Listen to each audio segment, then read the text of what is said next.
அவல் அல்வா எப்படி செய்யலான்னு இன்றைக்கி பார்க்கலாம்.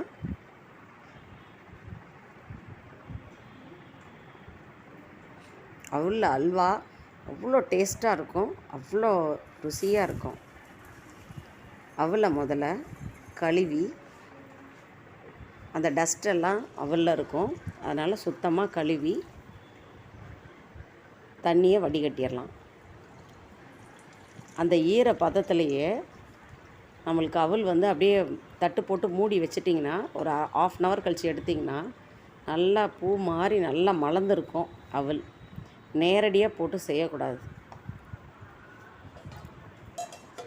இது ஒரு 1/2 hour ஊறட்டும்.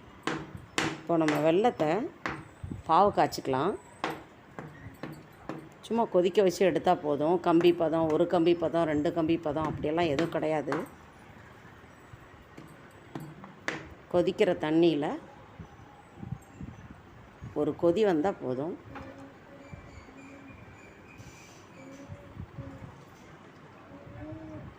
ஒரு டம்ளர் தண்ணி ஊற்றிக்கலாம். இடித்து வச்சுருக்க வெல்லத்தை அதில் சேர்த்துக்கலாம்.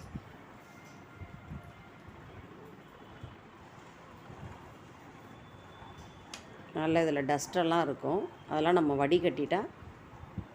வடிகட்டுறதுக்காக தான் நம்ம இப்படி பாவு காய்ச்சிறோம். இது மாதிரி நம்ம வெல்லத்தை இது மாதிரி செய்கிறப்ப அல்வா இறுகவே இருக்காது, லூஸாகவே இருக்கும். எப்பயும் இது மாதிரி வெல்லத்தை கொதிக்க வச்சு தான் போடணும். அவல் பாருங்கள் எவ்வளோ பூ மாதிரி இருக்குது பாருங்கள்.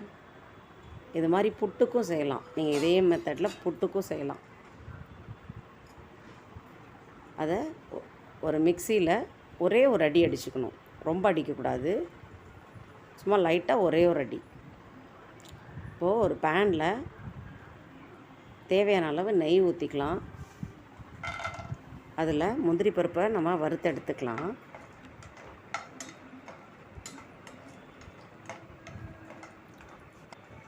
முந்திரி பொன்னிறமாக வரட்டும்.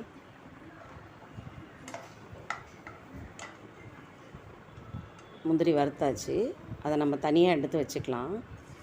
இப்போது நம்ம மிக்சியில் அடித்து வச்சுருக்க அவலை அதில் லைட்டாக இது மாதிரி அந்த நெய்யிலே லைட்டாக பிரட்டி விட்டுக்கலாம்.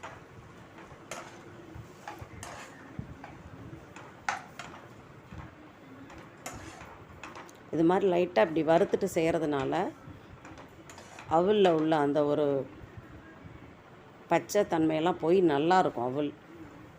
இப்போது நம்ம காய்ச்சி வச்சுருக்க வெல்லத்தை அதில் சேர்த்துக்கலாம்.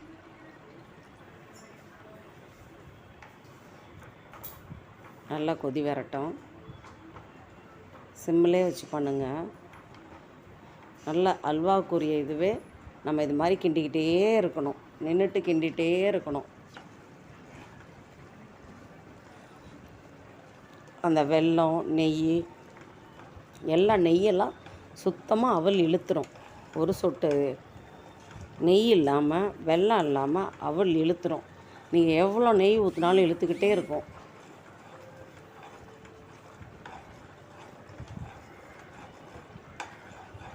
இது மாதிரி அடி பிடிக்காமல் நீங்கள் கிண்டிக்கிட்டே இருக்கணும். வச்சுட்டுலாம் போய் உட்கார முடியாது.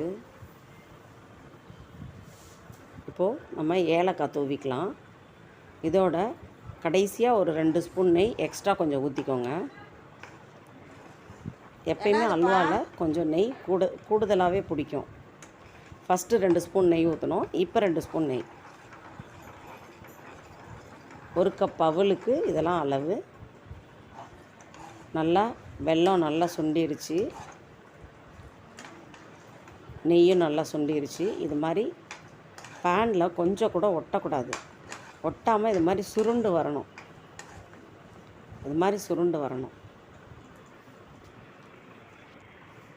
அதுதான் கரெக்டான ஸ்டேஜு. இப்போ நம்ம முந்திரியை முழுசாக போடாமல் பொடி பண்ணி மிக்சியில் பொடி பண்ணி தூவுங்க. இப்போ சாப்பிட்றப்ப நல்லா டேஸ்ட்டாக இருக்கும். அந்த முந்திரியோட ஃப்ளேவர், அவல், நெய், வெல்லம் எல்லாமே சேர்ந்து அந்த ஃப்ளேவர் ரொம்ப டேஸ்ட்டாக இருக்கும். பார்க்குறதுக்கே எவ்வளோ அழகாக இருக்குது பாருங்க.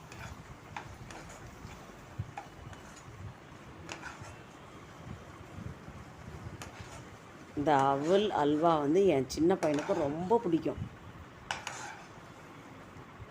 அதனால் அடிக்கடி நான் அதை செய்வேன்.